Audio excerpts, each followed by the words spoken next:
والصلاة والسلام على خاتم المرسلين وعلى آله وأصحابه أجمعين أما بعد فأعوذ بالله من الشيطان الرجيم بسم الله الرحمن الرحيم فقد قال الله تبارك وتعالى في القرآن المجيد والفرقان الحميد ومن يقنت منكن لله ورسوله وتعمل صالحا نؤتها أجرها مرتين وَأَعْتَدْنَا لَهَا رِزْقًا كَرِيمًا صدق اللہ مولانا العظیم اللہم نور قلوبنا بالقرآن وزین اخلاقنا بالقرآن وادخلنا الجنت بالقرآن ونجنا من النار بالقرآن۔ تمام تعریف و توصیف اس اللہ جل مجدہ الکریم کی ذات وبرکات کو جو خالق کائنات بھی ہے، مالک شہنشاہات بھی ہے۔ لاکھوں کروڑوں درود و سلام نازل ہوں اس نبی محتشم پر جس کی وجہ سے اللہ تعالیٰ نے ہم سبوں کا وجود فرمایا۔ حمد و صلوات کے بعد معزز محتشم سامعین کرام السلام علیکم ورحمۃ اللہ وبرکاتہ۔ دل کی عطا گہرائیوں کے ساتھ آپ تمامی حضرات کو مبارکباد پیش کرتا ہوں اور آپ حضرات کا شکریہ ادا کرتا ہوں کہ آپ اپنے رب کا قرآن سننے کے لیے تشریف لائے۔ اللہ جتنی دیر آپ بیٹھیں آپ کا بیٹھنا اپنی بارگاہ میں قبول فرمائے۔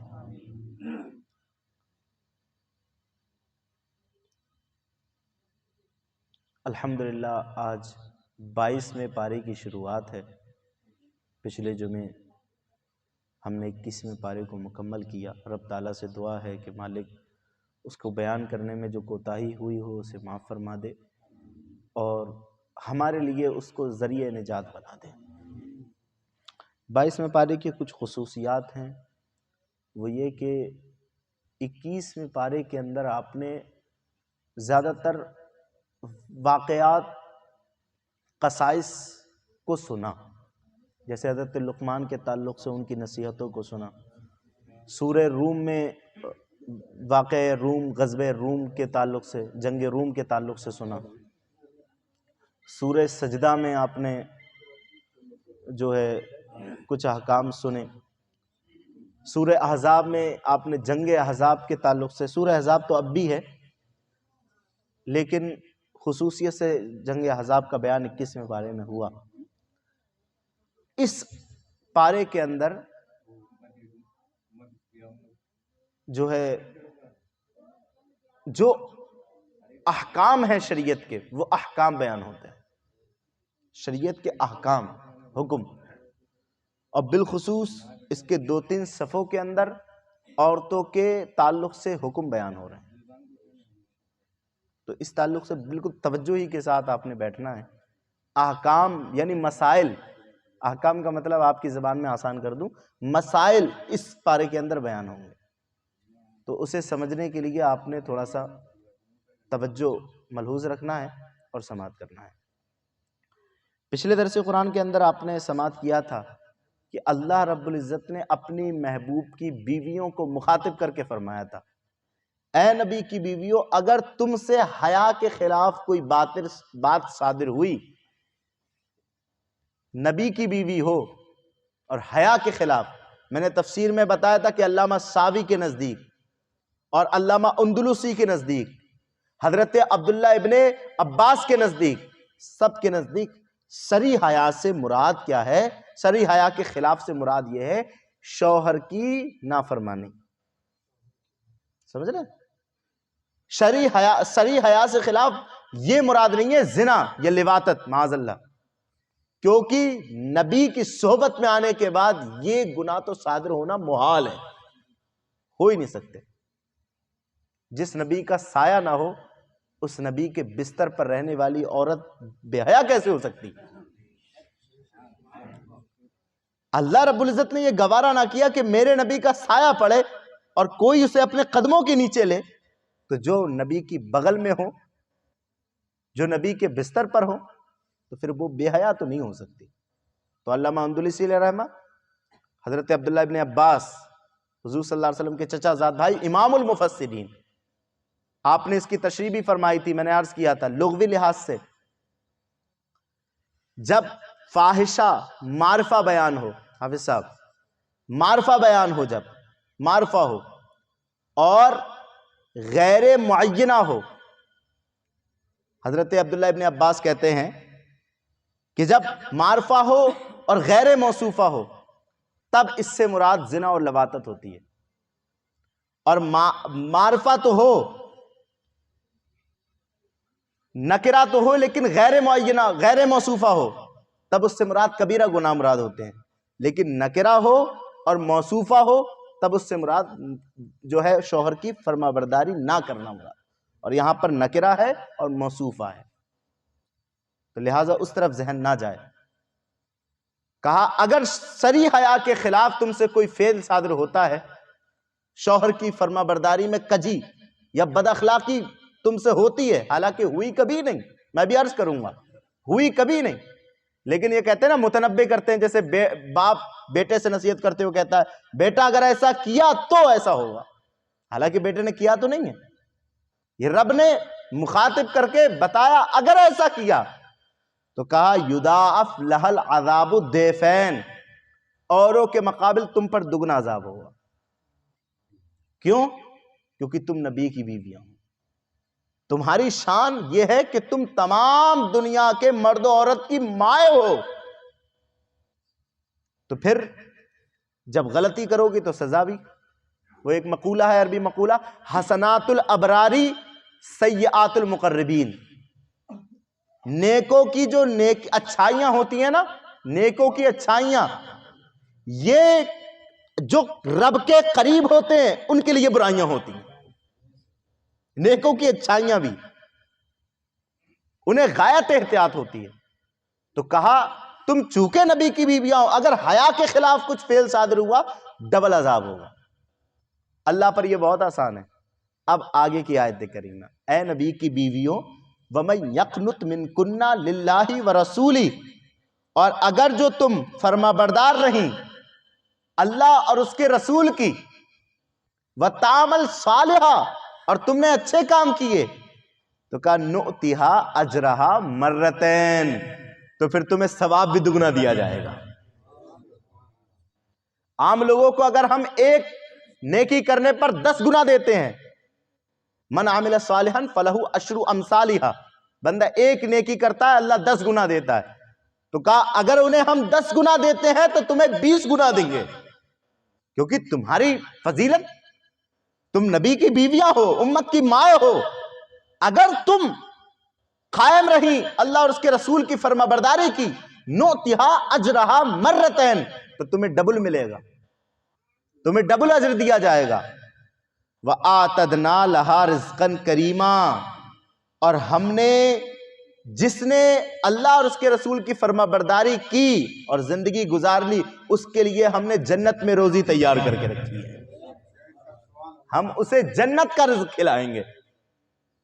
کیونکہ بظاہر حضور صلی اللہ علیہ وسلم کی بیویوں کو بہت ساری تکلیفوں کا سامنا کرنا پڑا، آپ کے گھر پر آگ نہیں جلتی تھی۔ اب جلتی کیوں نہیں تھی؟ کیونکہ کھانے کے لیے کچھ نہیں ہوتا تھا، پکانے کے لیے کچھ نہیں ہوتا تھا، بڑی ساری تکلیفوں کا سامنا کرنا پڑا۔ تو کہا اگر یہاں تم نہ کھا کر صبر کرو گی اللہ تمہیں جنت میں اعلیٰ نعمتیں کھلائے گا۔ وَآتَدْنَا لَهَا رِزْقًا كَرِيمًا، ایسیوں کے لیے اللہ نے بہترین روزی تیار کر رکھی ہے جنت میں۔ یہ آیت کریمہ آج کا درس قرآن تھا۔ اب چونکہ حضور صلی اللہ علیہ وسلم کی بیویوں کے متعلق بات ہوئی ہے، تو ہمیں حضور کی بیویوں کے تعلق سے کیا عقیدہ رکھنا چاہیے، اس کے تعلق سے میں پہلے سمجھا دوں، کیونکہ یہ یہاں پر کم سے کم 2 صفحے کے اندر حضور کی بیویوں سے ہی خطاب ہے۔ اچھا بھائی بتاؤ، خطاب بھی تو اسی سے ہوتا ہے جو رب کا زیادہ مقبول ہوتا ہے۔ حضور صلی اللہ علیہ وسلم کی بیویوں سے خطاب فرما کر دنیا کو بتا دیا کہ ہمارے نزدیک مقبول ہیں تو نبی کی بیویاں ہیں۔ تو ان کے تعلق سے اعلیٰ حضرت نے فرمایا تھا ان کے مولا کے ان پر کروڑوں درود، ان کے اصحاب و اطرت پہ لاکھوں سلام، پارہائے صحف غنچہائے قدس اہل بیت نبوت پہ لاکھوں سلام، اہل اسلام کی مادریان شفیق بانوان طہارت پہ لاکھوں سلام۔ تو اس کے سیرت مصطفیٰ نام کی کتاب ہے، اس کے صفحہ نمبر 445 پر یہ احکام مذکور ہیں۔ کہ حضور اقدس صلی اللہ علیہ وسلم کی نسبت مبارکہ کی وجہ سے ازواج مطہرات کا بھی بہت ہی بلند مرتبہ ہے. ان کی شان میں قرآن کی آیتیں نازل ہوئی ہیں، اور اللہ نے خود بیان فرمایا. اس کے بعد جو آیت آئے گی اللہ نے بتایا یا نساء نبی لستن کاحد من النساء، تم اے نبی کی بیویوں تم اور عورتوں کی طرح نہیں ہو، تمہاری نسبت اور عورتوں سے بہت عرفہ والا ہے. تو ان کے تعلق سے آیتیں قرآن میں نازل ہوئی ہیں. تو یہ تمام امت کا متفقہ فیصلہ ہے کہ حضور صلی اللہ علیہ وسلم کی مقدس بیویاں دو باتوں میں حقیقی ماؤں کی طرح ہیں. دو باتوں میں ان کی بیویاں ہمارے لیے، حضور صلی اللہ علیہ وسلم کی بیویاں ہمارے لیے حقیقی ماؤں کی طرح ہیں. جیسے ہماری اپنی حقیقی مائیں ہیں، ان کی طرح دو باتوں میں حضور صلی اللہ علیہ وسلم کی بیویاں ہیں. پہلی بات کیا کہ ان کے ساتھ ہمیشہ ہمیشہ کے لیے کسی کا نکاح کرنا جائز نہیں ہے. ہمیشہ ہمیشہ کے لیے، یا حضور کے نکاح میں ہاں یہ یاد رکھیے گا کہ اس سے پہلے، نکاح میں آنے سے پہلے نکاح جائز ہے. جب آپ کے نکاح میں نہیں آئی تھی تب جائز ہے، کیونکہ ہمارے حضور صلی اللہ علیہ وسلم نے، آپ کی 11 بیویاں تھیں، 10 بیویاں ایسی تھیں جو سب بیوہ تھیں. بیواؤں سے آپ نے نکاح فرمایا، بیواؤں کا آپ سہارا بنے. 40 سال کی خدیجہ سے نکاح فرمایا. صرف حضرت فاطمہ زہرا، حضرت عائشہ صدیقہ رضی اللہ تعالیٰ عنہ ہی تھی جو کنواری تھی، باقی سب شادی شدہ تھی. کچھ بیوہ تھیں اور کچھ کے شوہروں نے انہوں چھوڑ دیا تھا، حضور نے ان سے نکاح فرمایا.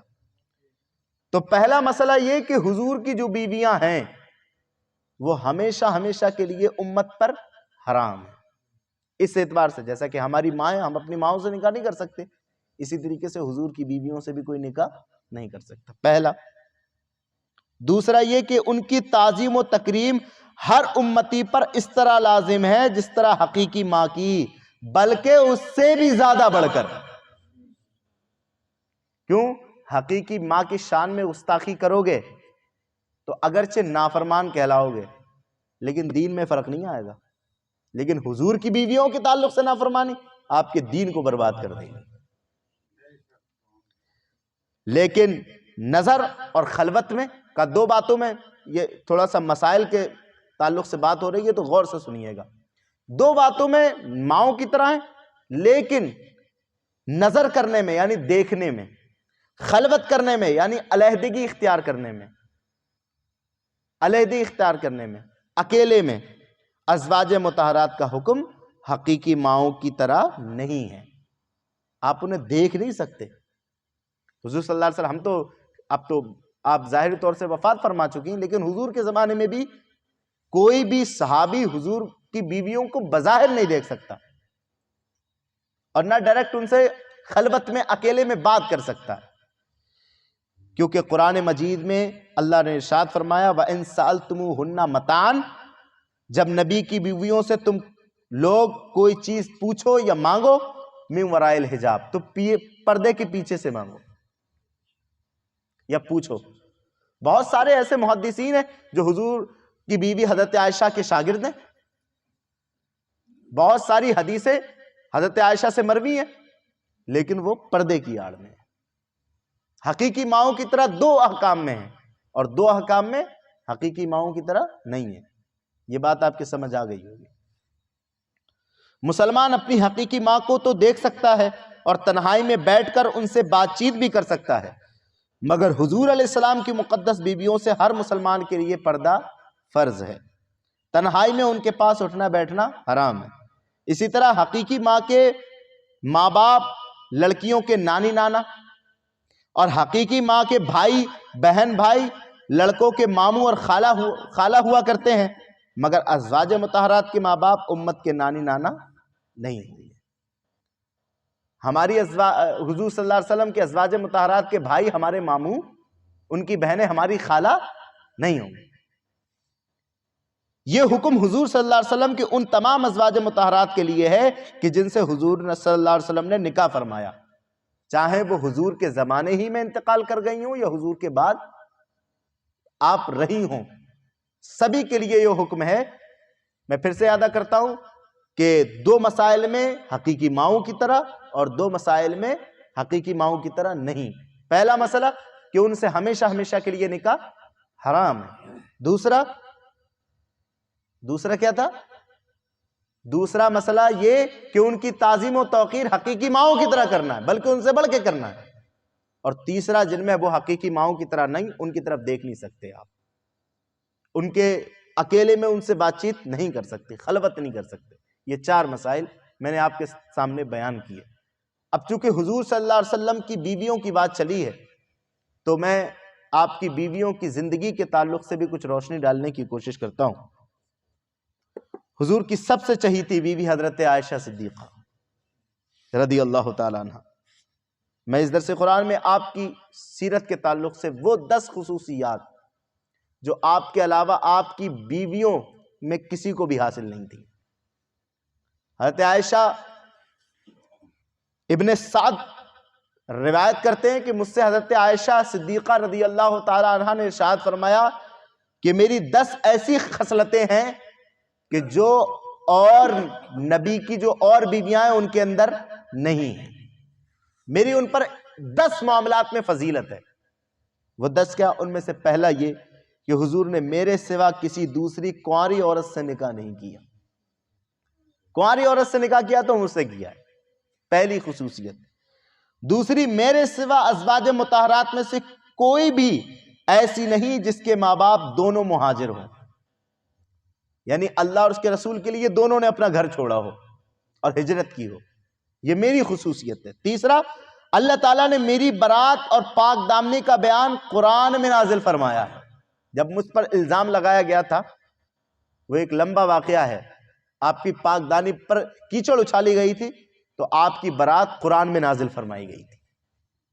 چوتھا، نکاح سے قبل حضرت جبریل نے ایک ریشمی کپڑی میں میری صورت حضور کو دکھائی تھی اور آپ 3 راتوں تک اس خواب کو دیکھتے رہے، یعنی نکاح سے پہلے حضور صلی اللہ علیہ وسلم کے خواب میں ایک ریشمی کپڑے میں حضرت عائشہ کی شکل دکھائی گئی اور اشارہ کیا گیا کہ حکم رب یہ ہے کہ آپ عائشہ سے نکاح کر لیں۔ کہا سب کا جو نکاح ہوا وہ حضور کی مرضی سے ہوا، لیکن میرا نکاح میرے رب کی مرضی سے ہوا، یہ خصوصیت۔ چوتھا، میں اور حضور ایک ہی برتن میں سے پانی لے کر غسل کیا کرتے تھے، ایک ہی برتن سے کھایا کرتے تھے، یہ شرف میرے سوا ازواج مطہرات میں سے کسی کو بھی نصیب نہیں ہوا۔ حمام خانے میں ایک ہی برتن سے نہاتے تھے آپ۔ نمبر 6، حضور اقدس نماز تہجد پڑھتے تھے اور ماں آپ کے آگے سوتی رہتی تھی، کیونکہ آپ کم عمر تھی، تو کہا میں اتنی محبت حضور فرماتے تھے کہ میں سوتی رہتی تھی، حضور نماز تہجد پڑھتے تھے۔ کہا امہات المومنین میں سے کوئی بھی حضور کی اس کریمانہ محبت سے سرفراز نہیں ہوا۔ نمبر 7، میں حضور کے ساتھ ایک لحاف میں سوتی رہتی تھی اور آپ پر خدا کی وحی نازل ہوا کرتی تھی، یعنی میرے بستر پر حضور صلی اللہ علیہ وسلم کو وحیاں اترا کرتی تھیں رب کی جانب سے۔ یہ وہ اعزاز خداوندی ہے جو میرے سوا حضور کی کسی ازواج مطہرہ کو حاصل نہیں ہوا۔ اور 8ویں خصوصیت، وفات اقدس کے وقت میں حضور کو اپنی گود میں لیے ہوئے بیٹھی تھی اور آپ کا سر انور میرے سینے اور حلق کے درمیان تھا۔ اس حالت میں حضور نے میرے سینے پر اپنا سر رکھ کے انتقال فرمایا۔ کہ یہ میری خصوصیت ہے۔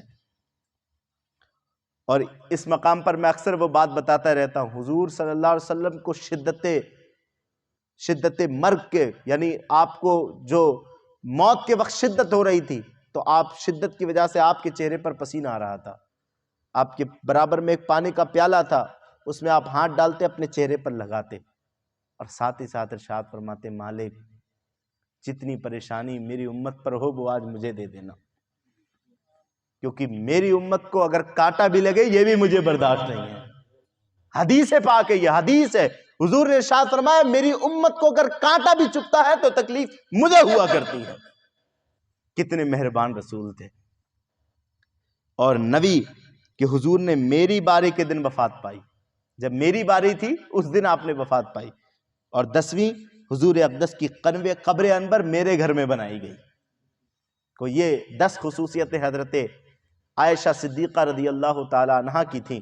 اب اچھا حضور صلی اللہ علیہ وسلم حضرت عائشہ سے کس قدر محبت فرماتے تھے، وہ اس تعلق سے ایک بات، یہ کتاب سچی حکایات ہے، اس کے اندر ایک واقعہ میں پیش کرتا ہوں کہ حضور صلی اللہ علیہ وسلم کتنی والہانہ محبت کرتے تھے۔ ایک دن حضور صلی اللہ علیہ وسلم نے حضرت عائشہ رضی اللہ تعالیٰ عنہ سے فرمایا، اے عائشہ، جب تم مجھ سے خوش ہوتی ہو تو میں پہچان جاتا ہوں، اور جب تم ناراض ہوتی ہو تب بھی مجھے معلوم ہو جاتا ہے۔ عرض کرنے لگی، یا رسول اللہ، آپ کو معلوم کیسے لگتا ہے، کیسے معلوم ہوتا ہے؟ آپ نے ارشاد فرمایا، عائشہ، جب تم مجھ سے ناراض ہوتی ہو تو اس طرح قسم کھاتی ہو، لا ورب ابراہیم، ابراہیم کے رب کی قسم، اور جب خوش ہوتی ہو تو پھر کہتی ہو کہ محمد صلی اللہ علیہ وسلم کے رب کی قسم۔ تو آپ نے ارشاد عرض کیا، یا رسول اللہ، نام ہی تو بدلتی ہوں، محبت پھر بھی آپ کے لیے برقرار رہتی ہے۔ اس سے سبق سیکھیں وہ لوگ جن کی شادیاں ہو چکی ہیں کہ آپس میں تھوڑی بہت میاں بیوی میں رنجش تو ہو جاتی ہے۔ حضرت عائشہ بھی حضور سے ناراض ہو جایا کرتی تھی، لیکن دل میں محبت باقی، نہ اتفاقیاں نہیں ہونا چاہیے، محبت برقرار رہنا چاہیے۔ کیوں؟ اس لیے کہ جو عورتیں ہوتی ہیں وہ ناقصات العقل ہوتی ہیں۔ حضور نے خود فرمایا، ہن ناقصات العقل، یہ کم عقل ہیں۔ ایک مقام پر فرمایا کہ عورتوں کے ساتھ حسن سلوک کرو۔ صحابہ نے عرض کیا، مجھے حدیث کے الفاظ یاد نہیں آ رہے، میں نے باقاعدہ اس کو یاد کیا تھا۔ حضور نے عرض کیا، صحابہ نے عرض کیا، یا رسول اللہ صلی اللہ علیہ وسلم کیسے کریں؟ آپ نے کہا، تم جانتے ہو عورتوں کیسی ہوتی ہیں؟ کہ ٹیڑھی ہڈی کی طرح ہوتی ہیں، کیونکہ ان کی پیدائش ٹیڑھی ہڈی سے ہوئی ہے۔ اگر سیدھا کرو گے تو ٹوٹ جائے گی، اور اگر ایسی چھوڑ دو گے تو ٹیڑھی رہے گی۔ تو کہا حضور کیا کریں؟ تو کہا نرمی کرو اور حسن سلوک کرتے رہو۔ تم چاہو کہ بالکل فرما بردار بنا لو تو یہ نہیں کر سکتے، تم چاہو بالکل تم اپنے حکم کا غلام بنا لو، نہیں کر سکتے تم۔ تو اس لیے ان کے ساتھ حسن سلوک سے پیش آؤ۔ حضرت عمر بھی تو ایک مرتبہ آپ کے پاس ایک شخص آیا فیصلہ کرانے کے لیے، تو دیکھا کہ گھر میں کچھ باتیں ہو رہی ہیں اور آپ کی بیوی آپ پر تیز آواز سے بات کر رہی ہیں۔ تو پھر اس شخص نے دیکھا، ارے یہ عمر ہے، یہ میرا کیا فیصلہ کریں گے، ان کی بیوی تو انہیں جھڑک رہی ہیں۔ تو وہ لوٹنے لگا۔ حضرت عمر اتنے میں واپس آئے دروازے پر۔ آپ نے کہا کہ کیوں آئے تھے، کیوں چلے جانے لگے؟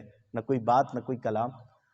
کہا حضور جھوٹ تو بولوں گا نہیں، آیا تھا فیصلہ کرانے، لیکن دیکھا آپ کے گھر کا ہی معاملہ، آپ کی بیوی آپ پر غالب آ رہی ہیں۔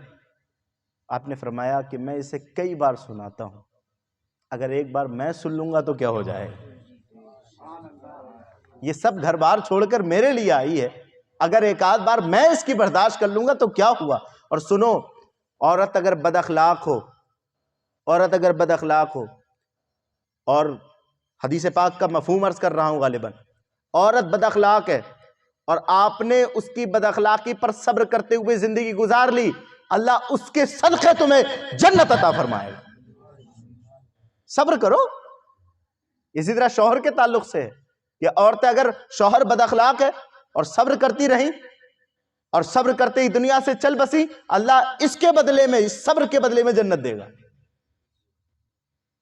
صبر بھی کرنا سیکھے نا۔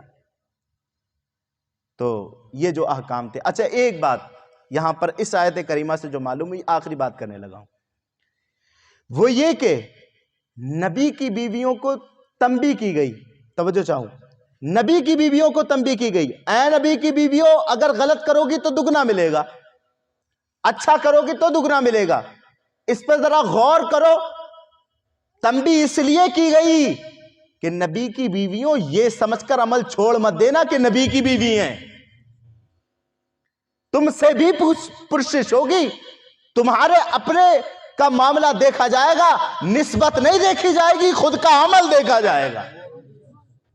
نصیحت پکڑے ہم جیسے لوگ جو کہتے ہیں ارے بھائی ہمیں کیا کرنے کی ضرورت، ہمارے پیر صاحب بہت بڑے ہیں، ہمیں کیا کرنے کی ضرورت، غوث پاک نے فرمایا ہوا ہے جب تک مرید مرے گا نہیں تب تک توبہ نہیں کرے گا، ہم تو کرتے رہے کچھ۔ نصیحت پکڑیں وہ. میری بات زبان چھوٹی ہے، بات بڑی کرنے لگا ہوں کیونکہ قرآن کا حکم ہے. نصیحت حاصل کریں وہ پیر زادے جو اپنے باپوں پر پھول رہے ہیں کہ ہمارا باپ بہت بڑا تھا، نمازوں کا پتہ نہیں، روزوں کا پتہ نہیں، علم کا پتہ نہیں، اب بس باپ پر ٹیک لگائے ہوئے ہیں اور قوم کو گمراہ کر رہے ہیں. نصیحت پکڑیں. نبی کی بیویاں ہیں پھر بھی پکڑ فرمائی. ایک مرتبہ حضرت عائشہ صدیقہ رضی اللہ تعالیٰ عنہا سے میرے نبی اکرم صلی اللہ علیہ وسلم نے ارشاد فرمایا فاطمہ عمل کرو، فاطمہ عمل کرو، اس لیے کہ محمد کا باپ ہونا تمہیں جنت نہیں لے جائے گا بلکہ تمہارا عمل تمہیں جنت لے کے جائے گا.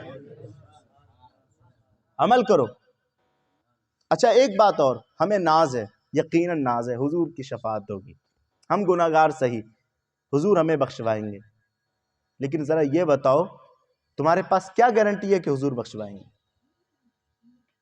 تم نے یہ نہیں دیکھا کہ جب حضرت مائز نے گناہ کر کے حضور کی بارگاہ میں آئے تو چہرہ پھیر لیا تھا؟ تم دن و رات گناہ کرنے کے بعد امید رکھتے ہو کہ حضور صلی اللہ علیہ وسلم ہمیں بخشوائیں گے؟ مائز کے گناہ پر حضور نے چہرہ پھیرا تھا کہ نہیں؟ جب چغلی کی تھی تو حضور نے چہرہ پھیر کے کہا تھا کہ نہیں کہ تم اپنے مردار بھائی کا گوشت کھا رہے ہو؟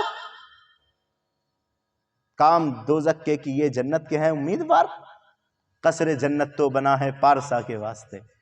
یہ گلستہ کا 8واں باب ہے اور اس میں حضرت شیخ سعدی نے اس تعلق سے ایک بڑی نصیحت کی ہے. آپ نے فرمایا چو کنعان را طبیعت بے ہنر بود. کنعان حضرت نوح کا بیٹا تھا، حضرت نوح علیہ السلام کا بیٹا تھا کنعان، لیکن بے ایمان تھا، اپنے باپ پر ایمان نہیں لایا، بتوں کی پوجا کرتا رہا، باپ پر ایمان نہیں لایا. تو حضرت شیخ فرماتے ہیں چونکہ اس کے اندر کوئی ہنر نہیں تھا، ایمان کی روشنی تھی، کہا چو کنعان را طبیعت بے ہنر بود. جب کنعان کی طبیعت بے ہنر تھی، اس کے اندر نور ایمان نہیں تھا، پیغمبر زادگی قدرش نے افزودت، تو پیغمبر کا بیٹا ہونا بھی اسے کوئی فائدہ نہیں دیا. پیغمبر کا بیٹا ہونا اسے کوئی فائدہ. جب طوفان نوح آیا تو غرق کیا گیا کیونکہ خود ہی ہنر نہیں تھا. وہ بات ٹھیک ہے کہ نسبت سے شے ممتاز ہوتی ہے، لیکن کون سی شے ممتاز ہوتی ہے؟ جس کے اندر خود بھی کچھ ہو، وہ شے ممتاز ہوتی ہے. کہا جب کنعان کی طبیعت بے ہنر تھی تو پیغمبر کا بیٹا ہونا اسے عذاب سے نہیں بچا سکا. اور آگے فرماتے ہیں ہنر بنمائی اگر داری، ہنر دکھا اگر تو رکھتا ہے، ہنر دکھا اگر تو رکھتا ہے، ناگوہر یہ نہ دکھا کہ میں فلاں کا بیٹا ہوں، یہ نہ دکھا کہ میرا دادا بڑا پہلوان تھا، یہ نہ دکھا کہ میرے دادا بڑے پیر صاحب تھے. ہنر بنمائی، اپنے اندر کی کیفیت دکھا اگر تیرے اندر ہے. اس لیے کہ گل از خارس، ہر پھول میں کانٹا ہے، پھول سے کانٹا ہے. ضروری نہیں ہے کہ پھول سے پھول اگے، کانٹا بھی اگ سکتا ہے. اور آگے فرمایا ابراہیم از آزار، اور آزار سے ابراہیم ہے. آزار حضرت ابراہیم کے چچا تھا اور بت پرست تھا، لیکن ان کا بھتیجا کون ہوا؟ نبی ہوا، ابو البشر ہوا، ابو الانبیاء ہوا. تو کہا یہ ضروری نہیں ہے کہ باپ اگر عابد و زاہد و متقی و پرہیزگار ہو تو بیٹا بھی عابد و زاہد بنے. دیکھا نہیں معاویہ کتنے بڑے حضور کے عاشق تھے، لیکن انہی کا بیٹا حضور کے نواسے کا دشمن بنا اور ان کا قاتل بنا. تو کہا اپنے اندر کی کیفیت ظاہر کرو. یہ آیت کریمہ بتا رہی ہے، بتایا رب تعالیٰ نے کہ نبی کی بیویوں، نبی کی بیوی ہونا تمہیں صرف نہیں بچائے گا، عمل کرو گے تب جنت پاؤ گے. تو اس لیے نسبت واقعی رکھو، حضور ضرور ہمیں بخشوائیں گے، لیکن پھر ہم خود اپنے اندر بھی جھانک کر دیکھیں کہ ہمارے عمل کس طرح کے ہیں. اللہ رب العزت ہمیں خوب عمل کی توفیق عطا فرمائے اور